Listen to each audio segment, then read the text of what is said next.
안녕하십니까. 동국대학교 산업시스템공학과 데이터 앤 테크놀로지 인텔리전스 랩 박사과정 김선희입니다. 오늘은 자연어 처리 바이블 챕터 12 기계번역에 대해서 공부해 보도록 하겠습니다. 강의 서적과 기타 참고 사이트는 다음과 같습니다.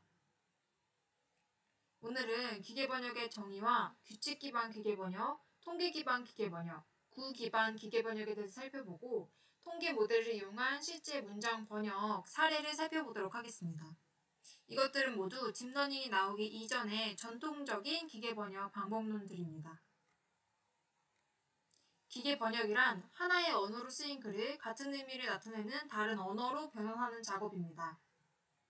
필요성과 중요성에 비해서 사람이 직접 할 수 있는 데에는 한계가 있습니다. 왜냐하면 번역 작업의 난이도가 매우 높고 필요한 두 언어상을 모두 알고 있는 번역가를 구하기가 어려우며 번역의 속도도 느리기 때문입니다. 따라서 컴퓨터가 이러한 번역을 빠르게 수행하는 것을 기계번역이라고 하고 1995년도에 바벨 PC의 번역 서비스를 시작으로 이 기계번역 서비스들과 프로그램들이 개발이 되고 있습니다. 구글사에서 제공하는 번역 서비스가 가장 유명한데요. 그 예시를 보시게 되면 다음과 같고 최근에는 이 구글사가 신경망 기반의 번역을 제공하기로 선언한 후에 품질이 향상되었다는 평가를 받고 있으며 네이버의 파파고라는 이 서비스도 현재 많이 이용이 되고 있습니다. 오늘 가장 먼저 살펴볼 기계번역 방법론은 규칙 기반 기계번역입니다. 규칙 기반 기계번역은 언어학적이고 문법적인 규칙을 양 언어의 쌍으로 적용을 해서 문장을 번역하는 것입니다. 즉, 이 원본 문장을 단어로 분석을 하고 그것을 통사론적 분석을 통해서 통수적인 구조로 분석을 하고 이것을 의미론적인 분석을 통해서 의미론적인 구조로 분석을 하고 의미통합 과정을 거쳐서 인공통합 언어로 만듭니다. 그리고 이를 의미 분해, 의미 생성, 통사구조 생성, 형태구조 생성 이런 과정을 거쳐서 다른 언어로 만들어진 번역된 문장으로 만드는 방식인데요. 궁극적으로는 이 규칙에 기반을 해서 하나의 언어를 인공통합 언어로 만들고 이 인공통합 언어를 반대 방향의 과정을 통해서 새로운 언어로 만들어내는 것이 컨셉입니다. 하지만 널리 알려진 이 문법 규칙을 적용해서 번역함으로 굉장히 정확도가 높을 것이라고 기대가 되었지만 이 규칙을 적용하기 위해서 단어를 분해하는 과정의 정확도가 낮아서 실제로 이 정확도나 성능이 낮지 않습니다. 아까 예시로 들었던 바벨 PC 번역기가 그런 실패 예시 중에 하나인데요. 이 바벨 PC 번역기는 원어민이라는 단어를 원어민이라는 한국말을 영어로 변환함에 있어서 원 그리고 어민으로 이 단어를 분해를 해서 서클 피시맨으로 번역을 하였습니다.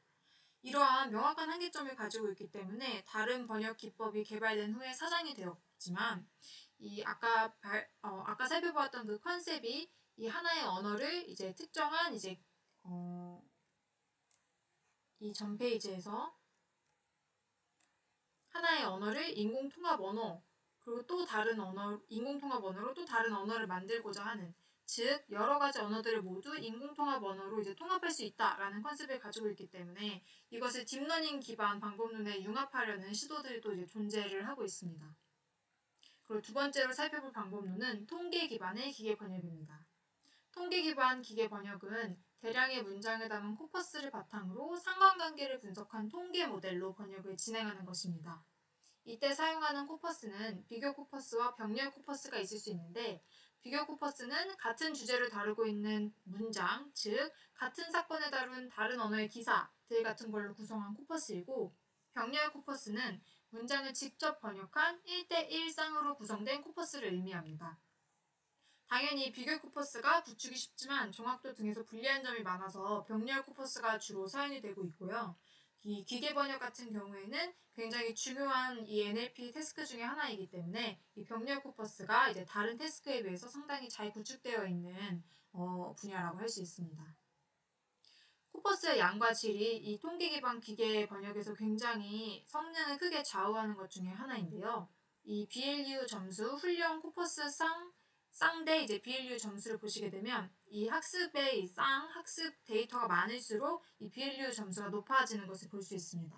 그리고 이러한 것은 이제 하나의 언어뿐만이 아니라 전반적인 모든 언어에 있어서 적용되는 것이고, 즉 이 통계 기반 기계 번역에서 코퍼스의 양과 질이 중요하다라는 점을 이 그래프에서 볼 수가 있습니다. 이러한 통계 기반 기계 번역을 앞서 살펴보았던 규칙 기반 모델과 비교하여 보았을 때는 코퍼스를 사용해서 모델을 구축한다는 점이 차이점이 있는데요. 즉, 통계 기반 기계 번역은 규칙을 언어학자들이 직접 분석하지 않아도 이 코퍼스, 대량의 예시 문장을 통해서 빈도를 계산하고 이를 바탕으로 문장에 대한 번역을 추측하는 모델을 통해서 이 번역을 수행할 수 있다라는 차이점이 있습니다.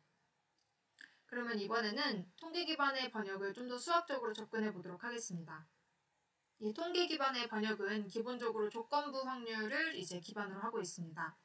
이 다음과 같은 수식은 입력된 영어 문장 E에 대해서 번역된 프랑스어 문장 F를 찾을 때 이 확률을 나타내는 것이고, 이것을 이 조건부 확률로 나타내면은 이 영어 이 문장의 확률 대에 F, 이 프랑스어 문장과 이 영어가 같이 나올 확률이고, 이제 이거를 다시 한번 나타내면 카운트로 나타낼 수가 있습니다. 이게 통계 기반의 번역의 기본이 되는 수식이지만 이것만으로는 번역을 수행할 수가 없습니다. 왜냐하면 세상의 모든 문장이 코퍼스로 수록이 되어 있는 것이 아니기 때문입니다. 여기에서 이 수식을 그대로 이용을 하려면 이 E라는 문장과 F라는 문장이 그대로 나와야지만 이용할 수 있는 것인데, 실제로는 이제 사람의 언어가 그렇게 구성되어 있지 않기 때문에 이게 어렵습니다.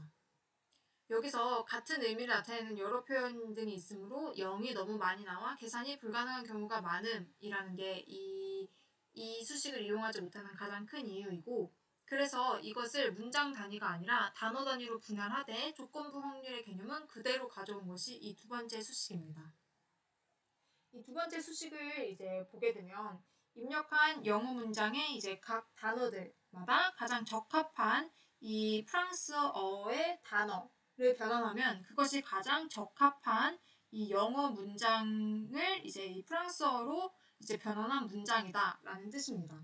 여기서 이제 이 아규맥스가 바로 그 가장 높은 확률, 이때를 선택하면 된다라는 의미인 거죠.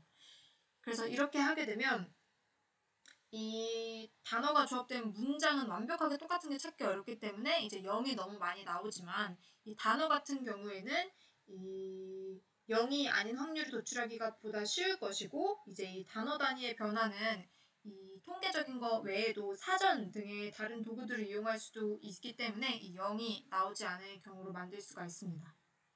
그래서 이 수식이 좀 바뀌었지만 근본적으로 이제 통계적으로 가장 확률이 높은 것들을 취합한다라는 그 핵심적인 개념을 가지고 있습니다.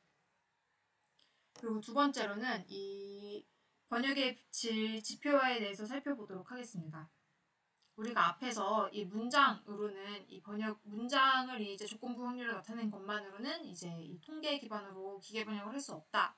그렇기 때문에 이걸 단어 단위로 쪼개서 다시 이 수식을 새롭게 만들었지만, 이 수식도 여전히 번역을 진행하기에는 완벽한 수식이 아닙니다. 왜냐하면 단어가 항상 한 가지 의미로만 번역이 되지 않고 같은 글자여도 발음이 다르거나 의미가 다른 경우가 있을 수 있고, 비슷한 의미여도 문장 상황, 문맥에 따라서 사용되는 단어가 다른 경우가 있습니다. 또한 언어별로 문법이 다르기 때문에 이 어순이 다르기 때문에 이 단어를 직접 변환만 하면 자연스럽게 이어지지가 않습니다. 그래서 이 문장을 고르는 조건을 추가해서 문장 상태를 이제 수학적으로 판단하는 이 지표를 만들어서 이 통계 기반 기계 번역에서는 이용을 하였는데요.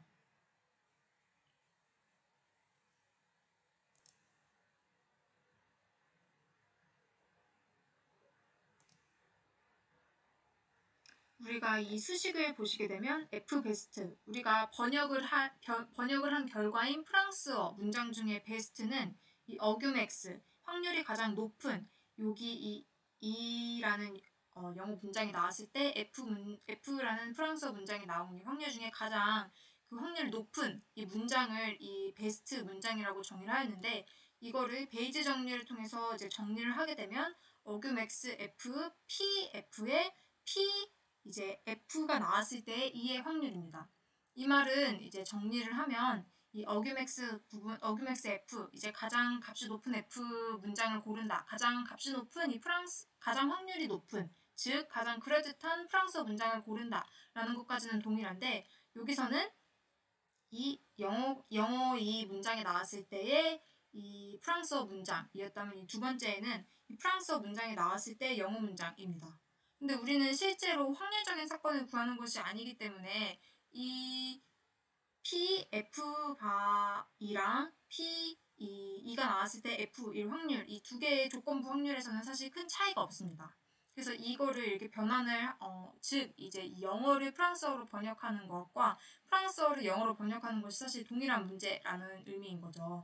그렇기 때문에 이 수식을 이렇게 마지막 수식으로 변환을 시키게 되면 이 F, 이 프랑스어 문장에 나올 확률이라는 것을 만들어낼 수 있고, 이것을 바로 이제 지표로 이제 사용을 하고 있습니다. 그래서 이 F, 프랑스어 문장 FP는 이제 언어 모델, 10장의 언어 모델과 관련된 것으로 해당 문장 자체의 자연스러움을 평가하는 그 지표로서 이제 이용이 될 수 있습니다.